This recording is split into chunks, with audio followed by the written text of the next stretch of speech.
संदीप एक multinational company में काम करता है और महीने का 1 लाख कमाता है, पर वो फिर भी अपनी फाइनेंसेस को लेकर परेशान रहता है। बार बार उसके मन में यही विचार आता है कि जब मैं करियर की शुरुआत में 50,000 कमाता था तो भी मैं किसी तरह महीने का खर्च निकाल पाता था, और आज जब मैं उसका दोगुना कमाता हूँ तो भी पैसे कम ही पड़ते हैं। दोस्तों, क्या आप संदीप की इस स्थिति से रिलेट कर पा रहे हैं? क्या आपके साथ भी यही हो रहा है? आपकी इनकम तो बढ़ती जा रही है, लेकिन अभी भी आपकी फाइनेंशियल प्रॉब्लम्स खत्म नहीं हो पा रही। जी हाँ, ये एक कड़वा सच है कि सिर्फ इनकम बढ़ जाने से फाइनेंशियल प्रॉब्लम्स खत्म नहीं हो जाती, पर घबराइए नहीं। आप इस समस्या को फेस करने वाले अकेले व्यक्ति नहीं हैं, बल्कि कई और लोग भी आपके साथ हैं।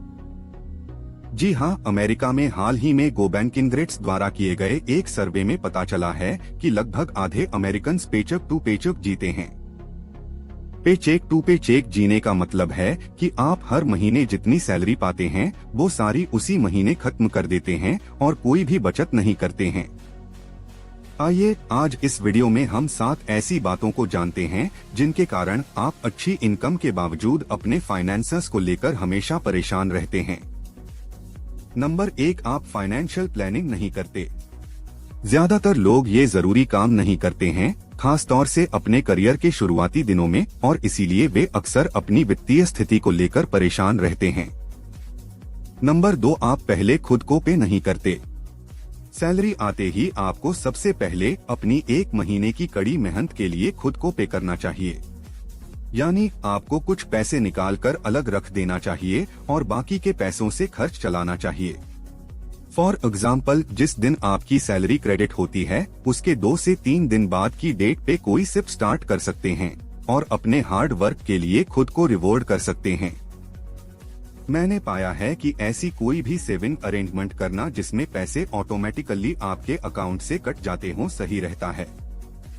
ऐसा न होने पर पैसे कहीं न कहीं और खर्च हो जाते हैं। नंबर 3, आप आज की खुशियों को कल की जरूरतों से अधिक महत्व देते हैं।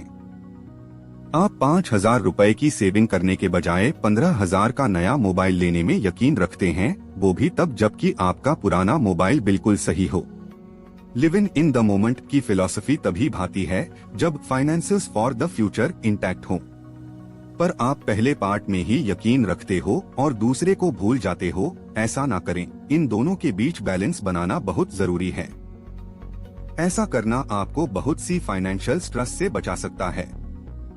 नंबर 4, आप वांट्स को नीड्स से अलग नहीं करते हैं। नीड यानी कुछ ऐसा जिसके बिना काम नहीं चल सकता। वांट यानी कुछ ऐसा जो आप चाहते हैं कि आपके पास हो, पर उसके बिना भी काम चल सकता है। फाइनेंसेस को लेकर परेशान रहने वाले लोग अपनी अपनी वांट को भी नीड बना लेते हैं। फॉर एग्जाम्पल, जेन्युइनली आपको एक कार की जरूरत है, लेकिन आप आराम से अफोर्ड की जा सकने वाली एक हैचबैक की जगह एक एसयूवी को अपनी जरूरत बना लेते हैं और फिर सालों तक उसका लोन पे करते हैं।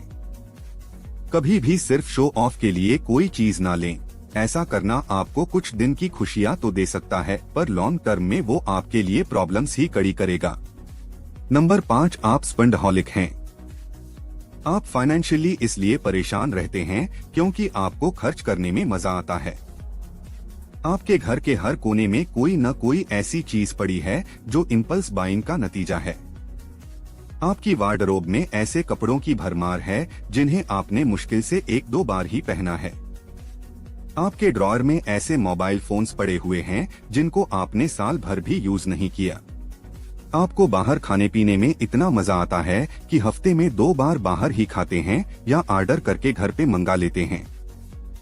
अगर एक फाइनेंशियली स्टेबल लाइफ चाहते हैं तो स्पेंडहॉलिक नहीं, फ्रुगल यानी सोच समझकर खर्च करने वाला बने। नंबर 6, आप जितना कमाते हैं उससे भी अधिक खर्च करते हैं। ये कैसे पॉसिबल है? बिल्कुल है, आपके जेब में 2 से 3 क्रेडिट कार्ड जो पड़े हैं। इनफैक्ट आप सैलरी का एक बड़ा हिस्सा पिछले महीने के क्रेडिट कार्ड बिल के लिए ही बचा कर रखते हैं और इस महीने की शुरुआत ही क्रेडिट कार्ड से खरीदारी के साथ करते हैं। इस तरह से आप हमेशा एक डॉग ट्रैप में फंसे रहते हैं। बेहतर तो होगा कि आप क्रेडिट कार्ड रखें ही नहीं, लेकिन अगर रखना भी है तो बस एक रखें और वो भी अपने वॉलेट में नहीं, और उसे सिर्फ और सिर्फ इमरजेंसी में ही प्रयोग करें। नंबर 7, आप ना नहीं कर पाते। एज एन इंडिविजुअल आप पैसे की इम्पोर्टेंस समझते हैं, लेकिन आप अपने फैमिली मेंबर्स को ना नहीं कर पाते। आप अपने स्पाउस के कहने पर कोई भी मूवी देखने चले जाते हैं, अपने बच्चे की जिद को भी ना नहीं कर पाते और महंगे महंगे खिलौने खरीद लाते हैं। ऐसे करके आप उन्हें आज कुछ खुशियां जरूर दे रहे हैं, लेकिन आपको उन्हीं की बेहतरी के लिए ना कहना सीखना चाहिए, ताकि सिर्फ प्रेजेंट नहीं फ्यूचर भी खुशियों से भरा रहे। और एक और कड़वी बात दिमाग में बैठा लीजिए, अगर फ्यूचर में कभी पैसों की दिक्कत आई तो आपके फैमिली मेंबर्स उन सारे एंटरटेनिंग मोमेंट्स को भूल जाएंगे और कहीं न कहीं इस सिचुएशन के लिए आपको ही जिम्मेदार ठहराया जाएगा। इसलिए अपनी और अपने परिवार की खुशियों के लिए आपको कभी कभी ना कहना सीखना होगा।